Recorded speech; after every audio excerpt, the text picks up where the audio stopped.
দেখুন, এই আইপ্যাকে তল্লাশির নামে তথ্য ভান্ডার তৃণমূল কংগ্রেসের প্রচারের সেগুলি সরিয়ে নেওয়া যাওয়ার অভিযোগে যে প্রেক্ষিত চলছে আপাতত, তো তার মধ্যে একটি অত্যন্ত গুরুত্বপূর্ণ একটি এই বার্তা বিনিময় ফোনে লিখিত, সেটি একটি সূত্র মারফত হাতে এসেছে এবং সেটির সত্যতা যাচাই করা আমার পক্ষে সম্ভব হয়নি, কিন্তু সেটি অত্যন্ত উদ্বেগজনক এবং একটা বৃহত্তর ষড়যন্ত্র তাতে প্রতিফলিত হয়।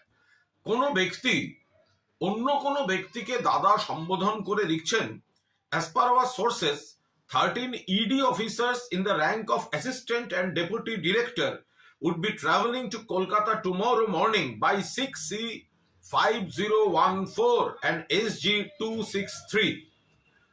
একেবারে সফর সূচি দিয়ে বলা হচ্ছে, আরো ডিটেল রয়েছে এবং আরো মহারাষ্ট্র থেকে কেউ আসছেন, বিকেলে একজন সাইবার এক্সপার্ট আসছেন, এসব দেওয়া হয়েছে। এবং তারপরে একটি ইন্টারেস্টিং লাইন রয়েছে, they have scheduled an urgent meeting in CGO complex tomorrow as communicated from PS to HM Mr.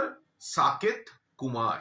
অর্থাৎ কেন্দ্রীয় স্বরাষ্ট্রমন্ত্রীর দপ্তর থেকে এই ইডিদের গতিবিধি, কে কখন আসবেন, কবে কখন মিটিং হবে জরুরি, এগুলো নিয়ন্ত্রণ করা হচ্ছে। এখন এই যে বার্তাটি একটি সূত্র মারফত এসছে, এটা সত্যতা যাচাই করা আমার পক্ষে সম্ভব হয়নি, কিন্তু যদি সত্যি হয় তাহলে এক হচ্ছে যে এই বিষয়টা, অর্থাৎ এই এই এই ইডির তল্লাশির বিষয়টা, এটা কেন্দ্রীয় স্বরাষ্ট্রমন্ত্রীর অফিস থেকে নিয়ন্ত্রিত হচ্ছে কিনা, এটা একটা বিষয়।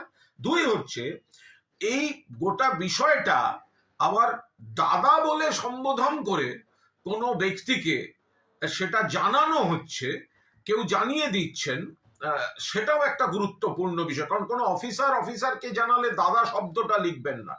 দাদা শব্দটা সাধারণত কোনো রাজনৈতিক ব্যক্তির ক্ষেত্রেই কেউ প্রয়োগ করে থাকবেন।